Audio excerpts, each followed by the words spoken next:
प्यारे बच्चों, कक्षा 8 के भूगोल विषय में पहला अध्याय संसाधन के अंतर्गत आज पढ़ेंगे संसाधनों का संरक्षण और स्मरणीय बिंदु। देखिए, संसाधनों का संरक्षण। संसाधन हमारे लिए अत्यधिक उपयोगी हैं। संसाधन हमारे लिए अत्यधिक उपयोगी हैं, अतः इनका संरक्षण हमारे लिए बहुत आवश्यक हो जाता है। संसाधनों को कम से कम क्षय करके उनसे अधिकतम लाभ प्राप्त करना तथा उन्हें भविष्य के लिए बचाना संसाधनों का संरक्षण कहलाता है। संसाधनों का उपयोग वर्तमान और भावी आवश्यकताओं को ध्यान में रखकर योजनाबद्ध ढंग से करना चाहिए। संसाधनों के विशाल भंडारों को जितनी बुद्धिमानी से प्रयोग किया जाएगा, उन्हें उतना ही अधिक भावी पीढ़ी के लिए सुरक्षित रखा जा सकेगा। संसाधनों के सीमित योजनाबद्ध उपयोग और उन्हें भावी पीढ़ी के लिए सुरक्षित रखने की नीति को ही संसाधनों का संरक्षण कहा जाता है। संसाधनों के संरक्षण की आवश्यकता निम्नलिखित कारणों से है। देखिए, नंबर 1, संसाधनों को लुप्त और नष्ट होने से बचाने के लिए उनका संरक्षण करना आवश्यक है। संसाधनों को लुप्त और नष्ट होने से बचाने के लिए उनका संरक्षण करना आवश्यक है।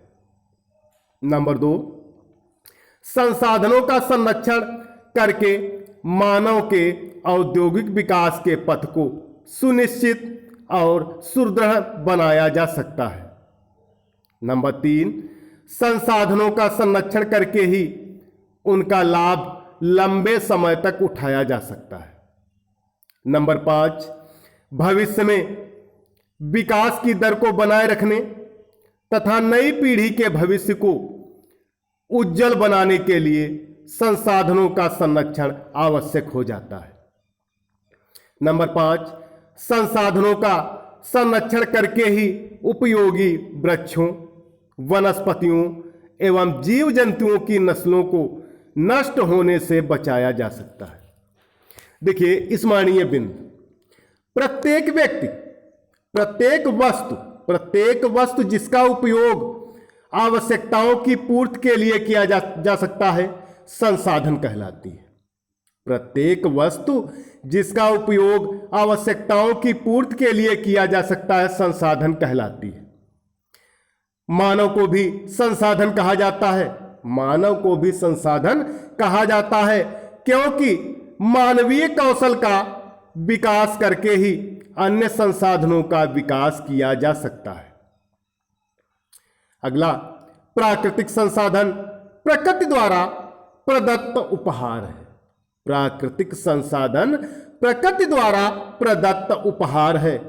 मानवीय संसाधन जनशक्ति का प्रतीक है जो प्राकृतिक संसाधनों का उपयोग करने में सक्षम व योग्य है। जैव पदार्थों से बने संसाधन जैव संसाधन कहलाते हैं। जैव पदार्थों से बने संसाधन जैव संसाधन कहलाते हैं।